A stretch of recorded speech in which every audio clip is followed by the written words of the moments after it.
Good and welcome, people. As you're joining us, just hop on into the Q&A and say hello. I would love to know where you're joining us from today. I'm just looking at the window, somewhat grey Christchurch this afternoon. So I'd love to know where you're joining us from. And my colleague Tom will give us a shout out as well and let you know. So hi, make yourself comfortable. It's lunchtime. We'll just give people a couple of minutes to sign on in and make themselves comfortable. I really hope you've got your lunch with you as you're just sort of getting ready to settle in here for today.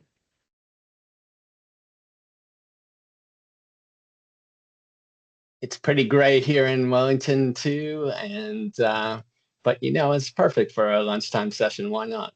Perfect. Well, it was pretty cold when I stepped outside. Thought I'm definitely not going to go for a walk at lunchtime today. I'd need to have my puffer and everything. I say cold, it's meant to get even colder in Christchurch this week, so I won't complain too quickly. So is anyone commenting where they're joining us from, Tom? Where have we got people? Not just yet. It looks like that Q&A is just getting underway. Here they come now. Let's see. Joining from Chile, Poneke. Yeah, wet and cool Hawke's Bay. Sadly can't say the sunny bay today. Preeti's joining from Auckland Uni. Welcome. Good. And apparently in Auckland, it's really sunny, Kelly tells us. So very nice. Well, it's got to be sunny somewhere. Yeah, so Eileen's joining us from Taupo. Thank you. Caitlin from Wellington. Doreen from Tamaki Makaurau. Any South Islanders? Any mainlanders?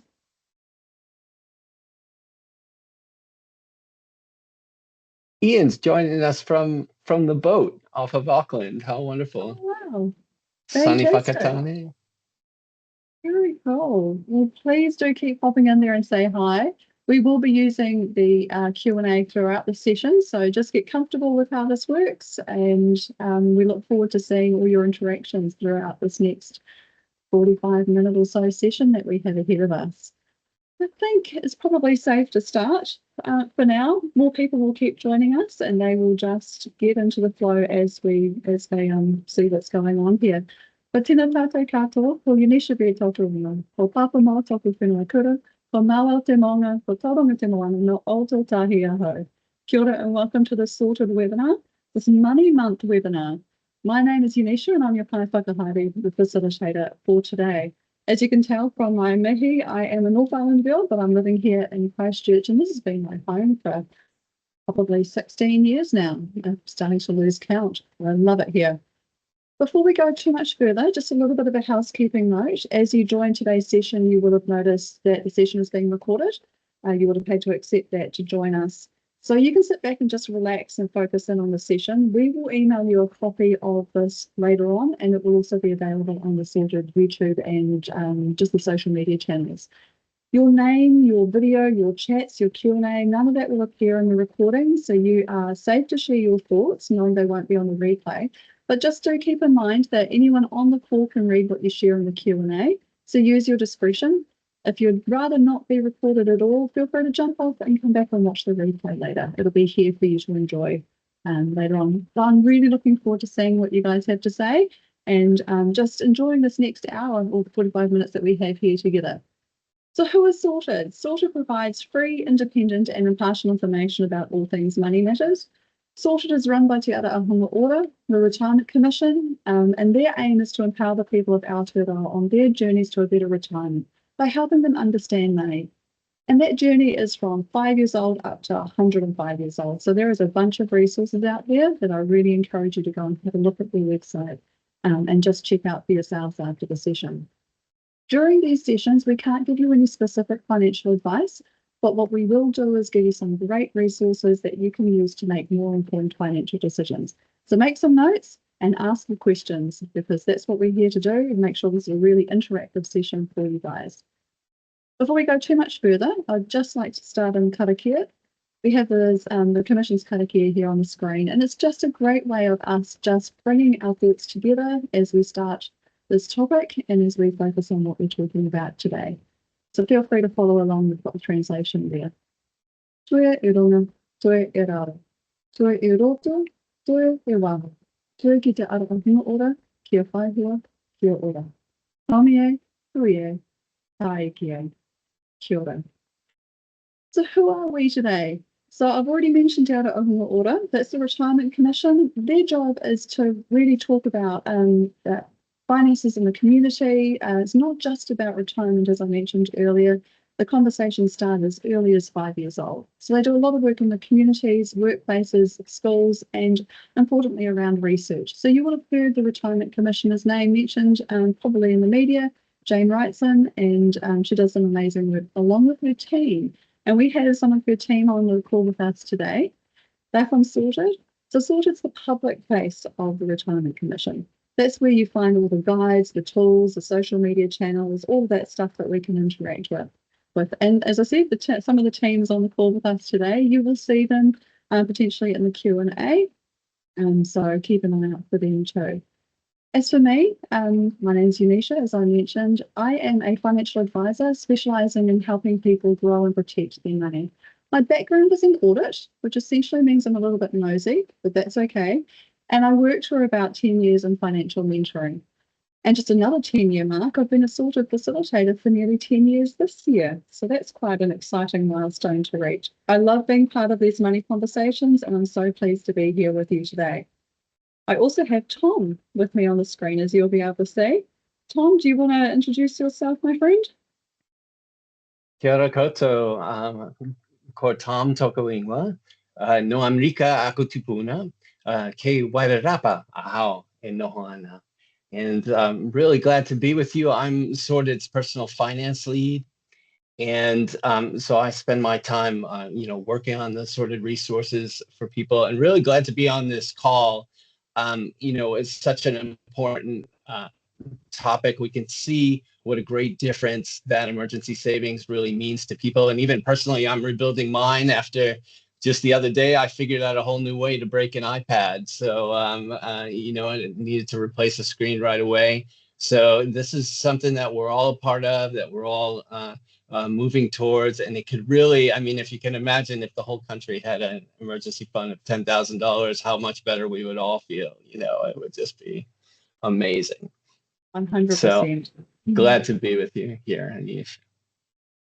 Awesome. And so Tom will just be popping in and out throughout the session as well, just letting me know what's going on in the Q&A, but also just adding bits of his experience to the conversation. So I really enjoy having Tom here with us as well. So if you didn't already know, the topic that we're discussing for Money Month this year is emergency funds. It seems so simple, but it's such an important topic for us to talk about. So by the end of the session, our hope is that you'll have a clear plan for your emergency fund and the first steps that you can take towards financial resilience.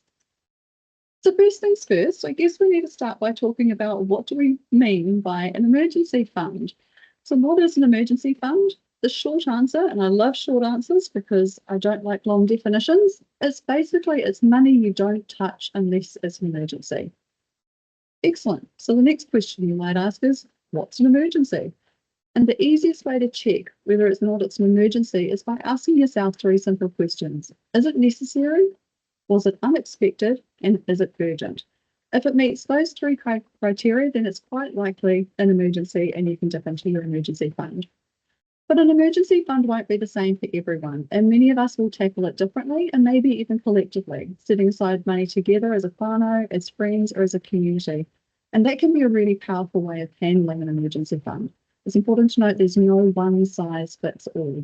So keep in mind your situation as we go through today and just how this might apply for you. And feel free to put your comments into the Q&A as well, what you think about it. So let's have a little bit of fun. If it was not called an emergency fund, what would you call yours? Hop into the Q&A. There's an opportunity there for you to pop down your creative license of what you would call your emergency fund. In our house, we call it the rainy day fund. And just like you, Tom, recently in our house at Ford, last Sunday, our our oven gave up on us. It was about 10 years old, so I guess we knew it was going to happen sometime, and we also knew it wasn't going to be a cheap fix or a quick fix. But thanks to our emergency fund, our rainy day fund, and also knowing a fantastic electrician, it was just an inconvenience. At not crisis, didn't panic. I was a little bit upset that we had to be dipping into our fund, but that's what it's there for. And you know what? It's not our first rodeo either. 5 years ago, it was a hot water cylinder that broke. So we're aware of these things. They definitely do happen. Do we have any other names for emergency funds coming through? Well, mine would probably be the pear-shaped fund when things go pear-shaped. Let's see if anybody has some different ideas. I think some of my favorite are things go sideways. The sideways fund. Okay, so here's some. Yeah, definitely rainy days, freedom fund. I love that one. Yeah, I like that. Break the glass fund. Thank you, Ooh. Kate. Mhm. And liquid savings. Yeah, it's Mm. got to be liquid, doesn't it? Mhm. Slush fund is another Could be a bit idea. more. Yeah.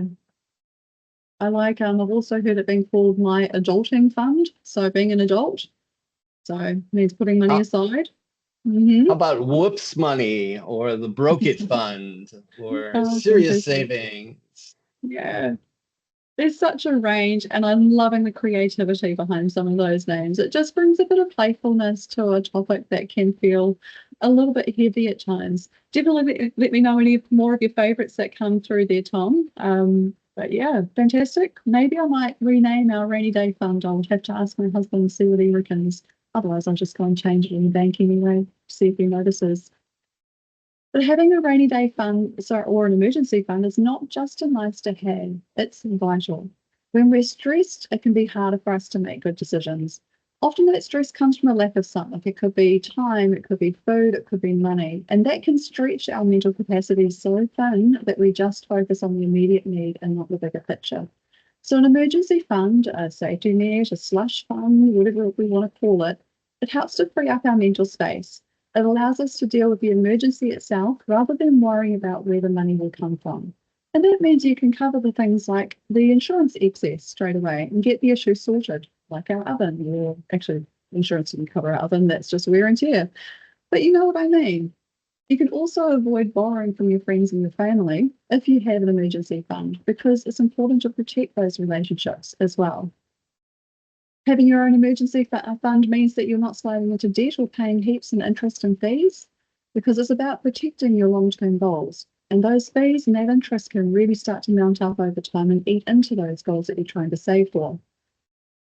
Having an emergency fund means you can buy yourself time. For example, if you lost your job, your emergency fund may mean that you have the time to find the right next step instead of taking the first one that comes along and pays. So that in itself doesn't just give you resilience, it can help you build your confidence as well, knowing that you've got that confidence to take your time and make the right decision for you. And that's what an emergency fund can do. Tom, any thoughts about why an emergency fund might else be important? Well, my favorite one is that first point there. You could focus on the actual emergency. So, for example, when a wash machine, decided to flood, I didn't have to think so much about replacing the machine where the money was going to come from. I could really focus on what to do with all the water that was getting all over the garage. It's a lot of water, right? Yeah. Absolutely. Yeah. It makes things so much easier knowing that you can just pay for the insurance excess and you can move on and deal with the emergency. Maybe even go shopping for a new washing machine if that's the case. For us, it was Yeah. looking at ovens. Hmm. Yeah, our main thing that we've been discovering, that the data is showing us is just how much better people feel when they have an emergency fund. And so we really, one of the best things about this job is watching people's anxiety levels go down.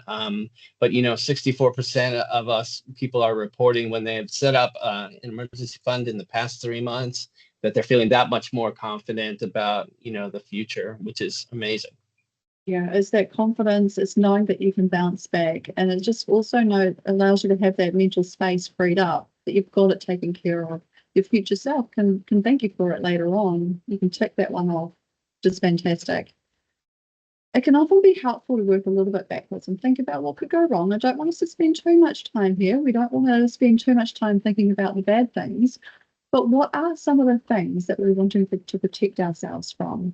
What could go wrong? Hop into the chat and the Q&A, and just pop down some of the things that you might be trying to protect yourself from.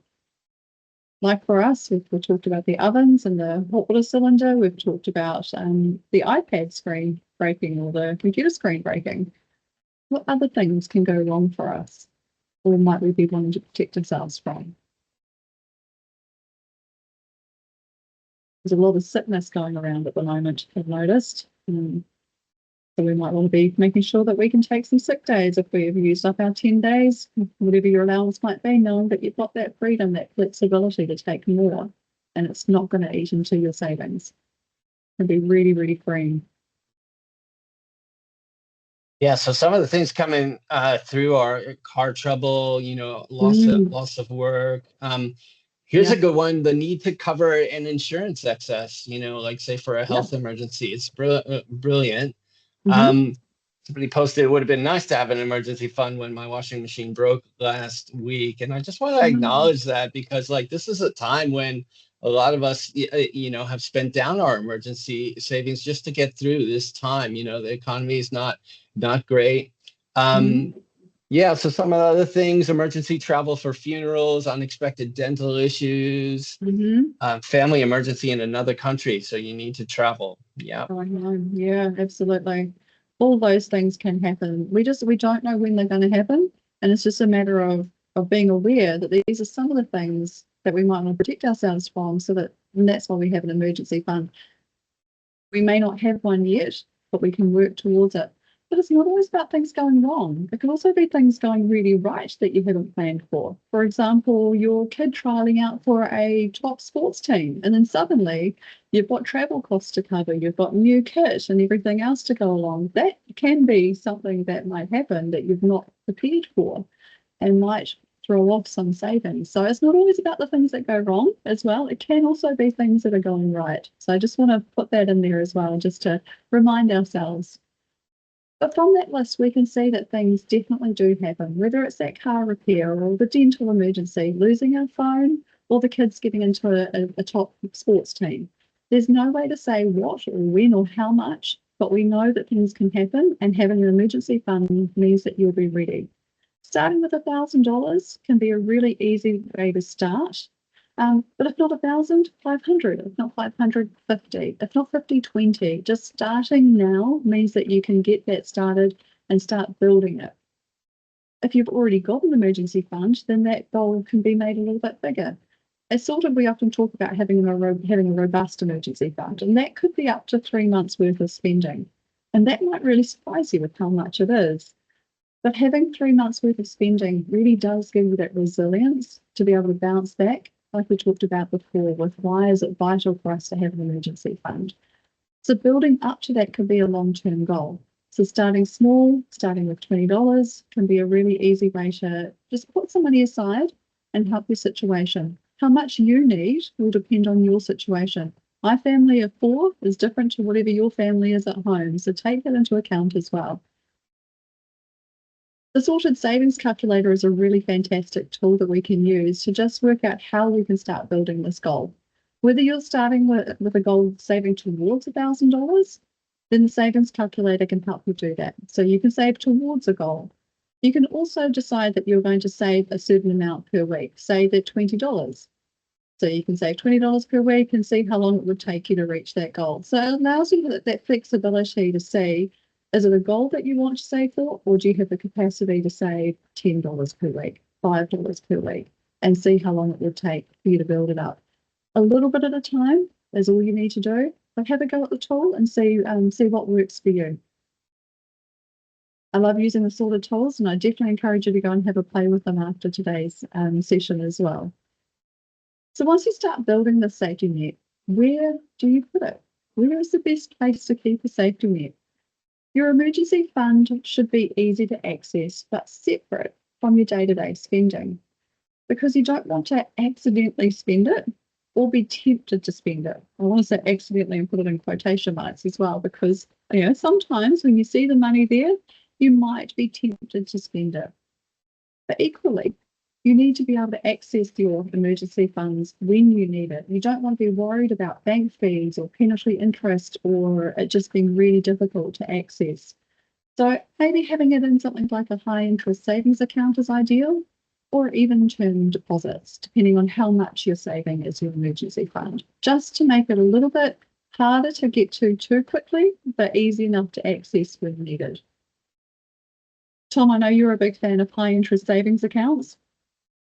Yeah, and in fact, we've got a question that's just come in. Can you provide advice on high interest savings accounts in New Zealand? There don't seem to be very many. Where would you keep emergency savings so they don't get reduced by inflation over the years?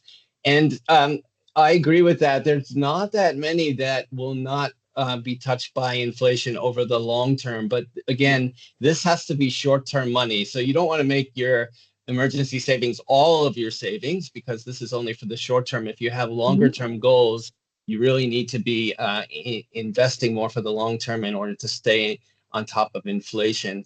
But I wanted to just mention interest.co.nz to everybody on here. And if you're not familiar with that, and I think the team will put the link into the Q&A for everybody to see the savings accounts they have there. Basically, it's a website that tracks all of the interest rates on offer across the country. And it's great when you're shopping around and you can really, compare which banks are offering the best deals.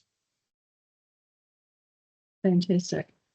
Just be made aware that potentially there are some technical issues going on in the background, but I'm being told that you can still hear me, but you may not be able to see me.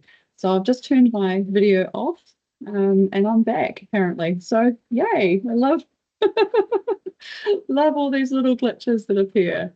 Thank you for mentioning interest.co.nz. It's one of my greatest, my favourite sites to go and have a look at. Second, of course, to Sorted, obviously. But you can look there for interest for savings accounts, but also for mortgages as well and other things. So it's just a great site that you can go to grab all that information if you would like to have a look at it. So basically, we shouldn't also put our money under our mattress. We don't want to keep it in cash under a mattress, which is like an old-fashioned idea there. You want your money to work for you. So you want it to try and beat a little bit of inflation while you're at it, but you don't want to put it aside put it aside too far that you can't access it when you need it. So not shares or anything like that. That's more of, as Tom was saying, your long-term savings. In fact, it's not really savings at that point, it's investing. Are we still that change? I think I went, sorry about that. Here we go. It was just a bit of a glitch there. So how can we go about building up our emergency fund? There are some simple ways that we can help you save a little bit more. And the first one, I hate to mention the B word so quickly into a session, but the budget. So we can make space in our budget. If you've got a spending plan, there are times when you need to free some money up. That is shifting things around to find a little bit of extra money. That can help you to build a savings fund. And you might be pleasantly surprised if you just make a few small tweaks, you can free up some money quite easily. And often it's about the short-term sacrifice for that long-term goal. So not necessarily cutting out takeaways forever, but maybe reducing how often you have it, or maybe once a fortnight or once a month or whatever it might be. Putting in fakeaways instead of a takeaway, just to help free up that money so that you can build that emergency fund and give yourself that resilience. You can also sell things. So sell things that you own. Make sure it's yours before you sell it, not your no one else in your families. It might be holding on to it for a good reason, but who doesn't have things lying around home that could be somebody else's treasure? So popping them on Trade Me or Facebook Marketplace or whatever platform's working for you at the moment is a quick way to get some more cash flowing into your emergency fund. So the trick is to remember to put that into your emergency fund as well. Here at Sorted, we're big fans of things like side hustles, because a big goal like $10,000 could be very daunting. But having a side hustle, a bit of extra work, maybe doing some gardening on a Saturday or whatever it might be, over the course of a year can help you get to your goal sooner than you think. The great thing about side hustles is that we tend to put that extra money into things like a savings fund, like your emergency fund, instead of using it for regular bills. So that can be really helpful for us to really build that fund up. The Sorted website has a great tool for your budget, your spending plan as well. So definitely go and have a little play around with that to see what that's like. I love the interactive nature of it and how you can change the frequency of things in that spending plan. But one of the other things you can do is pay yourself first. So this is a concept of budgeting backwards, saving before spending. So if saving from your regular income isn't something that you currently do, it's just not what you do yet. I say yet, because creating an emergency savings fund is a really, really good excuse to get that habit going. Essentially, what you're doing is you're saving before you, when you get paid, before you pay out money to other people or bills. So you immediately squirrel that money away towards your emergency fund, and then you spend what's left over.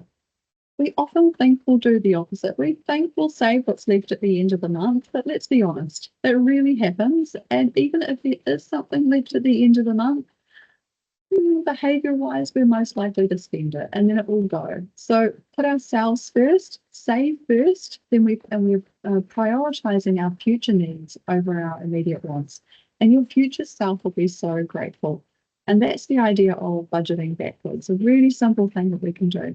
But another really simple thing we can do is something called automate and separate.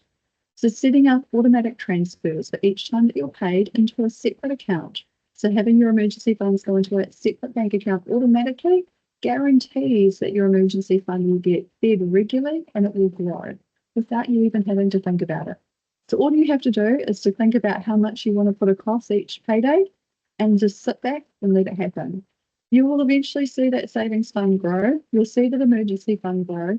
And even if it gets to whatever your limit is that you're going for, you can just breathe a sigh of relief that if things do go sideways, you're okay. You've started your fund, you've got your fund, you can use it.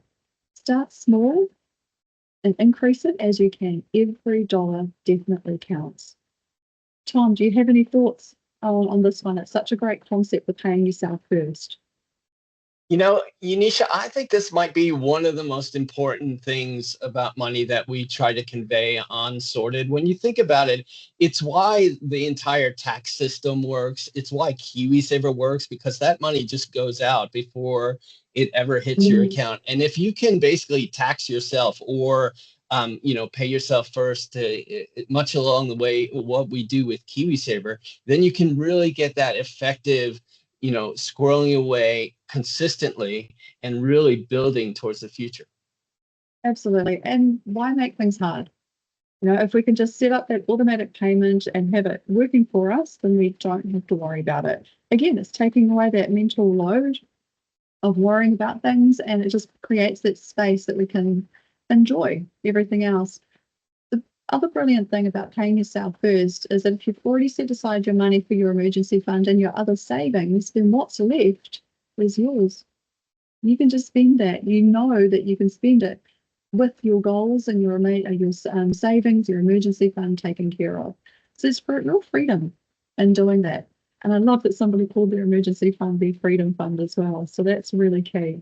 I like thinking about it that way. So depending on your money personality, it can be really tempting to raid your emergency fund as it grows. We probably all know somebody who would do that. So here's a few tips to help you avoid raiding yours too soon. So the first thing, and I really love it, if you can, name your account. So name it a rainy day fund or whatever you want to call it, or you might personalize that even further. Use your family name in there. If your bank allows you to, you could even put a photo beside the account name so you can personalize it and visually give that money a job. When we do that, we're more likely to stick to that goal of saving, but also allowing that fund to be what it is, an emergency fund, and not one that we would step into and use for other costs.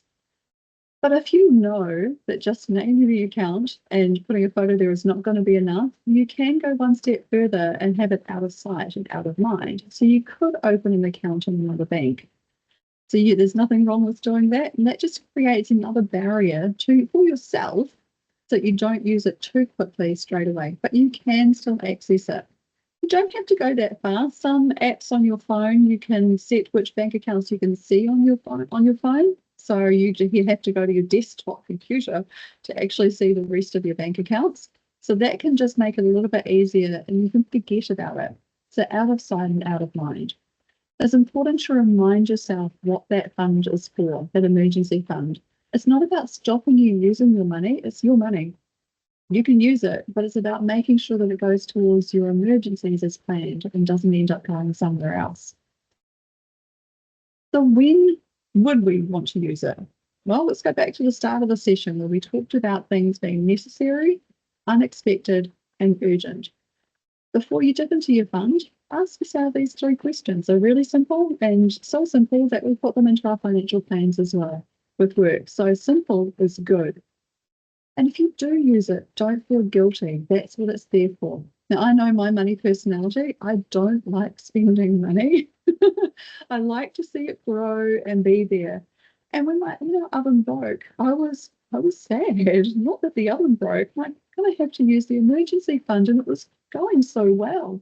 But that's what it was there for, right? It was there to provide that space that we can now go and fix the oven, and we can cook proper food because we're having to cook on the stovetop at the moment, and that's quite limiting as it turns out. But we can get that sorted, and then we can rebuild the emergency fund. Your emergency fund is there to help you bounce back from life's curveballs faster and with less stress. So we're not stressed about it. Don't feel guilty if you have to dip into your fund. Instead, give yourself credit that you planned ahead and you gave yourself the tools to handle this tough moment. Well done. That's what you need to do, right? But there are some common traps we've seen along the way. I'm sure, Tom, you quite like this list as well. So having one of the common traps we tend to see is people using their emergency funds for things that aren't emergencies. Using your emergency fund for things that could have been a planned expense, things that we could have saved for, that's a really slippery slope. And that's why we need to put things out of sight and out of mind. If you know you've got a big expense coming up, a holiday, for example, save for it separately. Have a whole other account for that one. Put a whole other picture, give it a whole other account name. Give that account a purpose.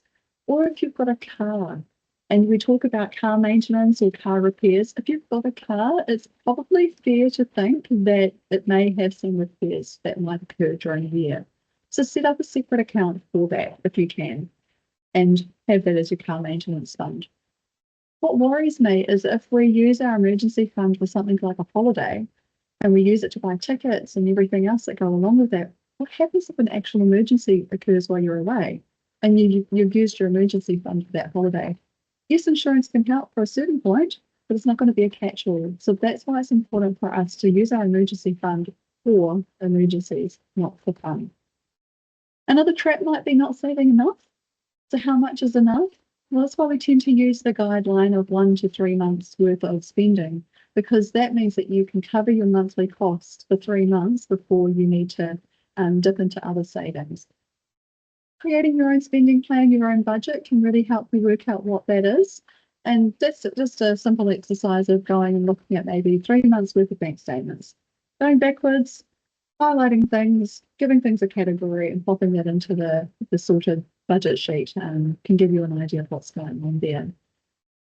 Tom mentioned this one a little bit earlier as well, the risk of investing instead of saving. So it's really important to know the difference when it comes to where to put your money. For short-term goals, 1, 2, 3, 4, 5 years, savings accounts and term deposits tend to work best because you need that money sooner rather than later. But for anything more than 5 years, then you might be looking at more investing instead. So that's where shares can come into play. That's not where your emergency fund's going. That's investing. And that's things like your KiwiSaver. So it definitely has a place, but not for your emergency fund. Replenishing your emergency fund after use, that's really key as well. So our next job at home is going to be to top that emergency fund back up as soon as possible. So that way I feel better because I know it's taken care of, and when the next emergency comes up, we know we're okay. Credit cards can be a really commonly used strategy when it comes to emergency funds. I don't need an emergency fund, I have a credit card. except the problem with that is the high interest rates. And it's okay if you pay your credit card off every month and you don't have to pay the high interest rates. It's a really risky plan if suddenly you have to put on a few thousand onto your credit card that you weren't expecting. So high interest rates can make it a bit of a spiral downwards. So take care with credit cards. Use it if you have to, but just be aware that it still needs to be paid off at the end of the month to avoid those high interest costs. Any other thoughts, Tom?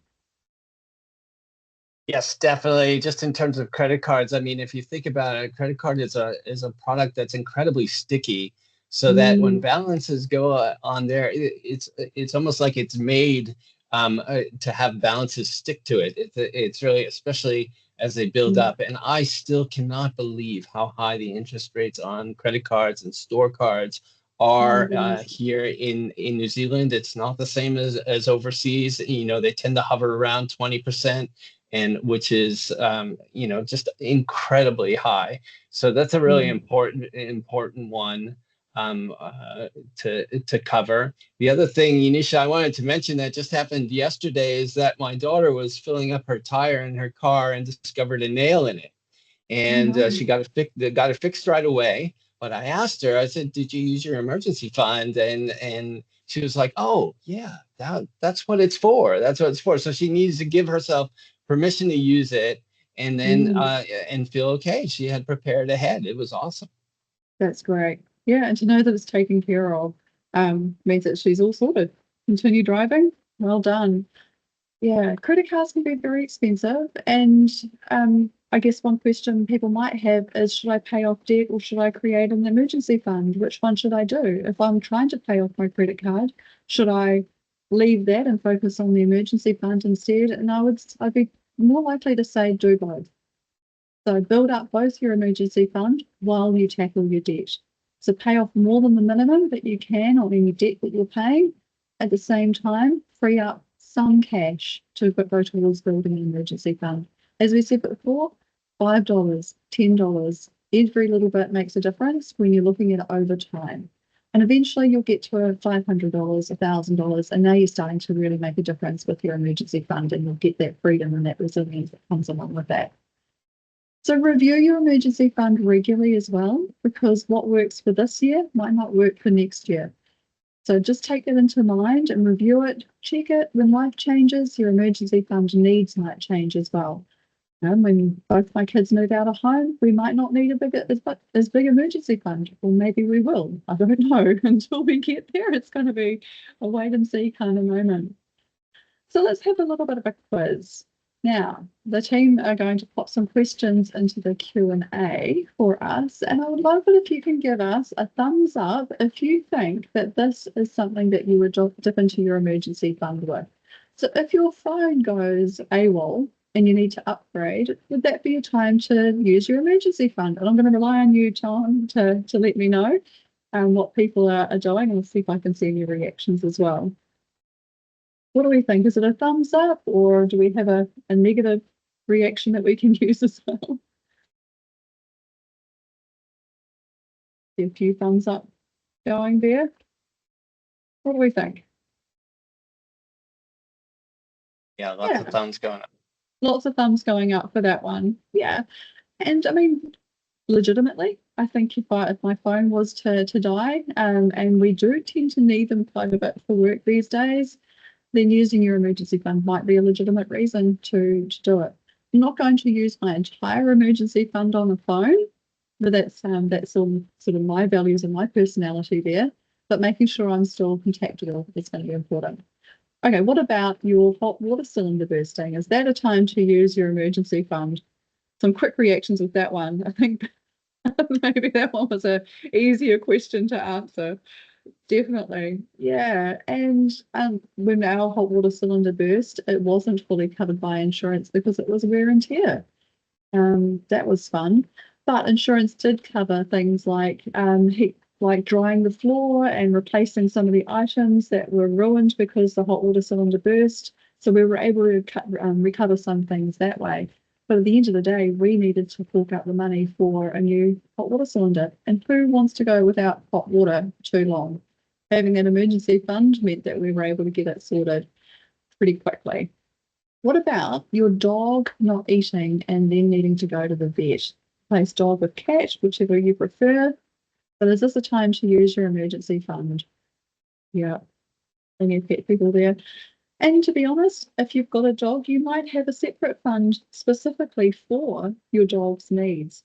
So that might be one that you actually, as a dog mum or dad, that they cost a fair bit of money. So putting money aside for their needs is separate for putting money aside for your human family needs as well. So I have cats, so they're not quite as expensive.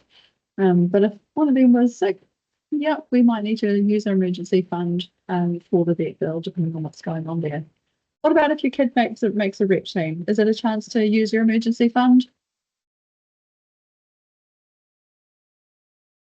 Potentially, yeah.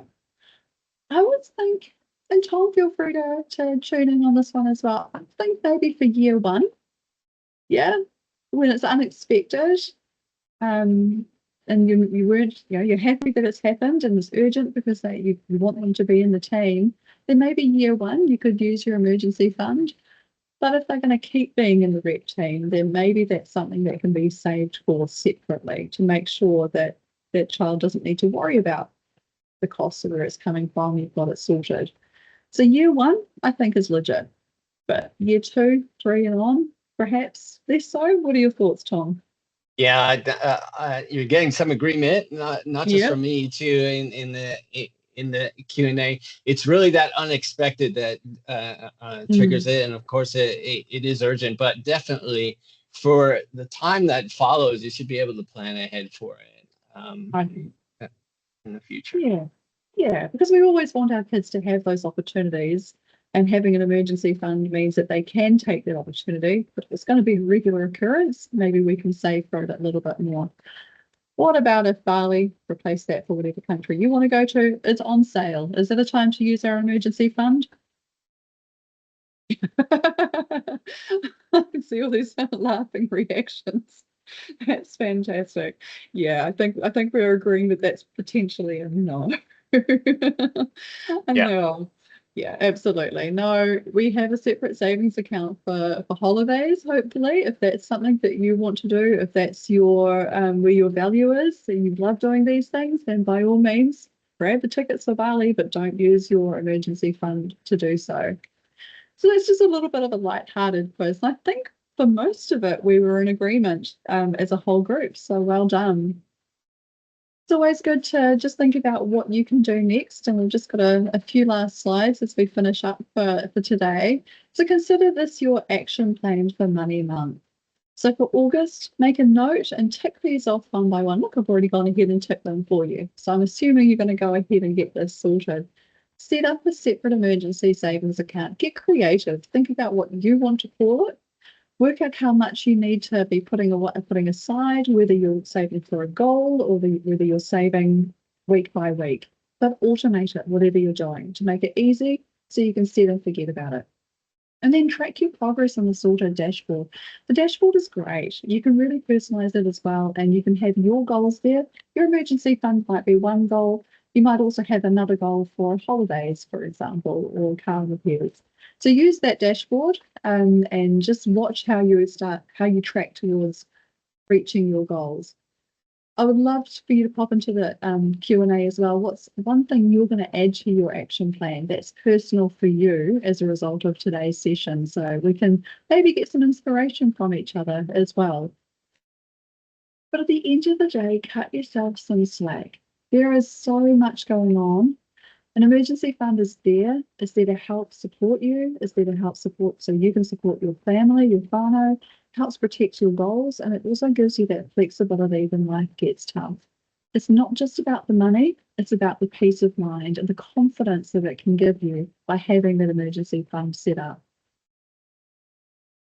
Tom, any final words of wisdom you would like to impart? Well, actually, there's one thing we need to clarify a little bit, because we are talking about get as high an interest account as you can, and of course, a lot of people will think, well, to do that, you need to invest in shares and to get those high. The reason why you would not put emergency savings into a share account, for example, is because of the volatility, the ups and downs that can happen. It is true that shares over long periods of time have a track record of giving higher returns, but because they go up and down, and because it can take some work to get that money out of those shares, you might be selling those shares right at the moment when they've actually gone down and can potentially lose money. So what we're looking for really is the highest interest savings account that we can find where that money is available. And if it's larger amounts of money, you could even look at term deposits where you stagger them or ladder them basically, and have them every month, and one of them finish up so that that money is more available. But this is money that is going to lose value because of inflation over time. But because life happens, we need to have it at the ready.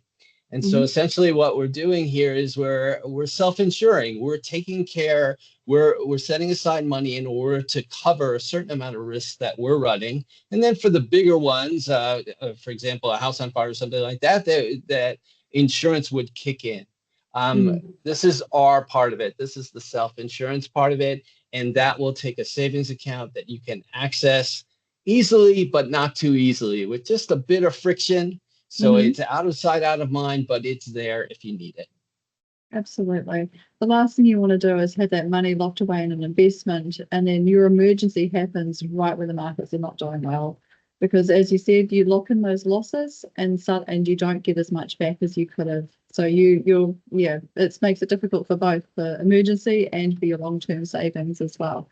There are plenty of different high interest savings accounts that are available out there. There are some that will allow you to take one withdrawal per month without incurring any penalty interest or anything like that. So just have a look around and see what products are available for you. Most banks have a good high interest savings account.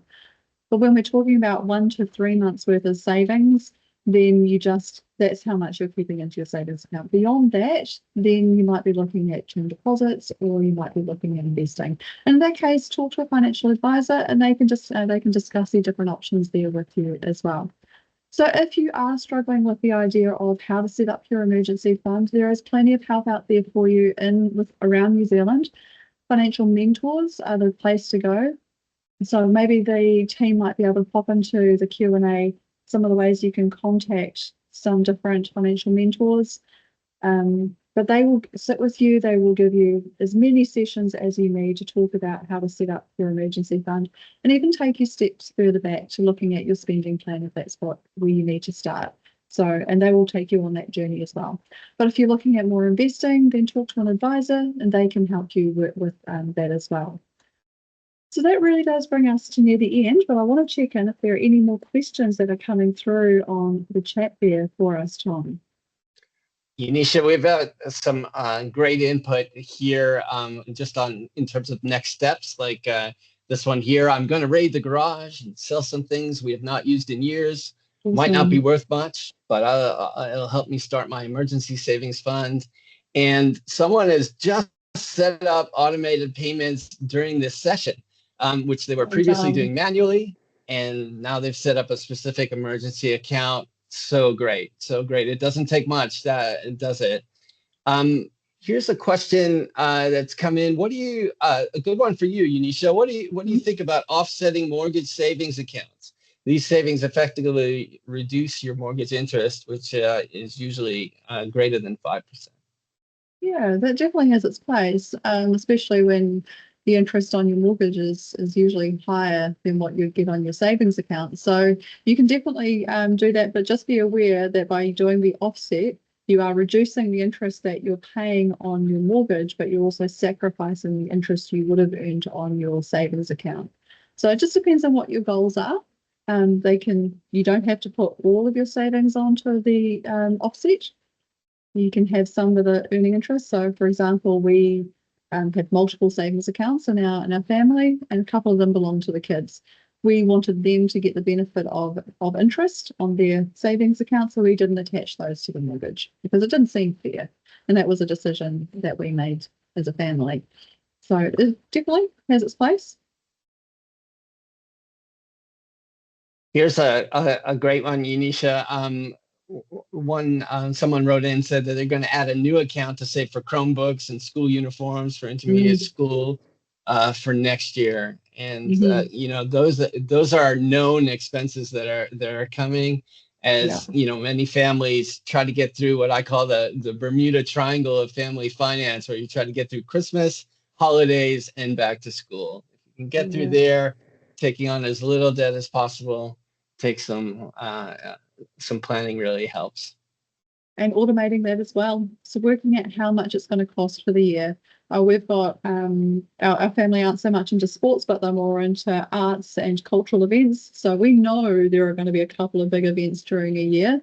So we make sure that we have that set aside so that when the eventual late invoices start coming in, you know, you can pay it. You know, it's taken care of, and everyone can go away to these different events happy. So doing the hard work first means that you don't have to worry about it later on. So I really encourage you to do that hard work before you need it, and just like people are doing, setting things up automatically as well makes life so much easier.